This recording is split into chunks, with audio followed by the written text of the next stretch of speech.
If you're an officer conducting a genderqueer book search inside a school classroom, maybe that's part of it. Too much time on your hands.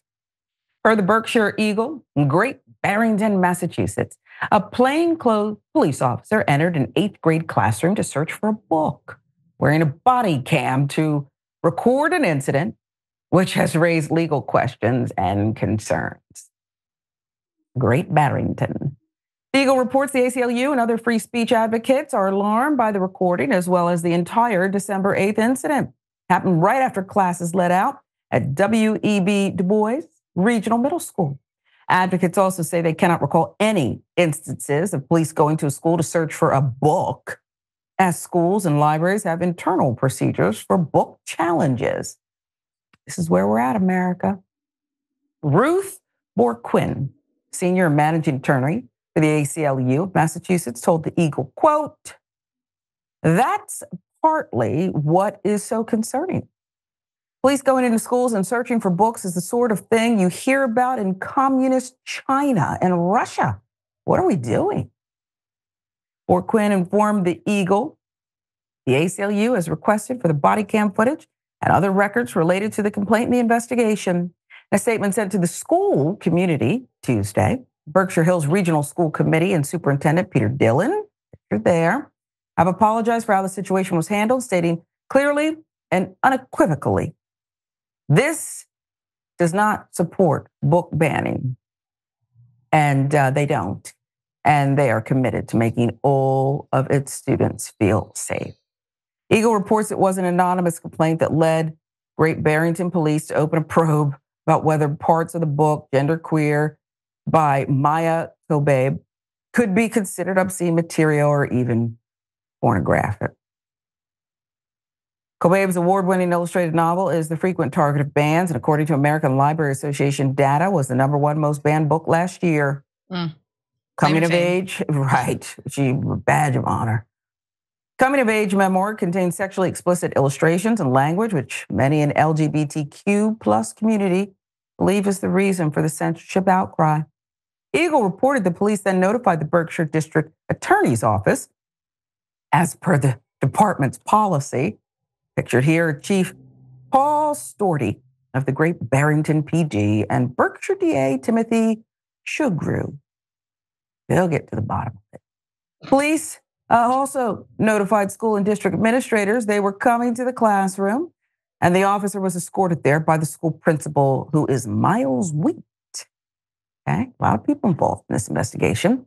The teacher who kept the book in her resource library was surprised to see the officer. The officer announced he was turning on his body camera and then looked for the book and did not find it. The DA ordered the investigation closed. The matter of whether the book is appropriate now rests with the school's Berkshire Eagle. Reporting details. Now, the school committee said it would work to collect feedback on how it can do better, starting by hosting a community meeting on January 11th, but questions remain. And the ACLU parents, students, others remain shocked by the police involvement. The Eagle noted Governor Maura Healey expressed disapproval of the incident and of book banning in general. Governor Healey is the first woman and first openly LGBTQ person elected governor in Massachusetts history. Massachusetts, the test for obscenity is if the material is of interest sexually, depicts or describes sexual conduct in a way that is patently offensive to an average citizen of this country and has no serious value of literary, artistic, political, or scientific kind, according to the state. What's a complaint about so-called obscene materials in the classroom that police say led them there? Something they said they have a duty to investigate. But the ACLU's Borquin disagrees. Very troubled by this notion, she said. They say anytime someone could call, they have an obligation to go marching into places where a body cam and, wearing one, interrogating people. Borquin said state laws, she said, are pretty clear about police not having roles in this situation. Both the state and federal constitutions also protect the rights of students to receive information, she added, noting the ACLU and GLAAD, legal advocates and defenders for the LGBTQ community, sent an open letter in January to school superintendents statewide, given the rise in attempts to ban school library books. That letter also sent to the Massachusetts Association of School Committees noted that legally such bans may constitute unlawful discrimination. The letter says the courts have recognized that the fact that some parents do not want their children to read certain books cannot justify depriving other students of their rights of access. I don't know why the district attorney would close this case, Francesca. I say keep the case open, but maybe turn it in a different direction. Yeah. Okay? It needs to be investigated thoroughly and not just swept under the rug. Someone has an agenda here. Yeah. I want to hear the anonymous call if it was recorded, by the way. Was there really an anonymous call? I don't know. Even if it was, I mean, this is the same level of like someone like calling in like, I see spirits in my living room, or like, my dog won't go pee-pee on the pee-pee pad. Like this is legit, like this is like, okay, ma'am, thank you for letting us know. Bye-bye, bye-bye. This is also like, it's wild that it's Massachusetts, right? Ostensibly you'd think this would happen in somewhere like Florida. So a cop has the time, clearly not much going on in Great Barrington, to go, he didn't bust down the door, but like searching a teacher's school classroom for a book. Yeah, it is something you'd see in communist China, I guess, or like, under the Third Reich under Nazi rule. Like this is where this is happening. Like they think that we're making a big deal about, book bans or, it's not Nazi stuff. No, it is. It legitimately is. And you guys are the ones who are afraid of things being canceled and free speech. Except when it comes to trans people or talking about being gender queer. I mean, this book I think has been really important for a lot of people around this country. And maybe we should all read genderqueer to better understand what genderqueer people, trans people, non-binary people, what everyone like their identities. Maybe this cop should actually find the book, read it himself, but it's just wild that this is like the level that we've gone to. And so the fact that, yes, the ACLU said there's a law in the books that said this is illegal. You cannot do this.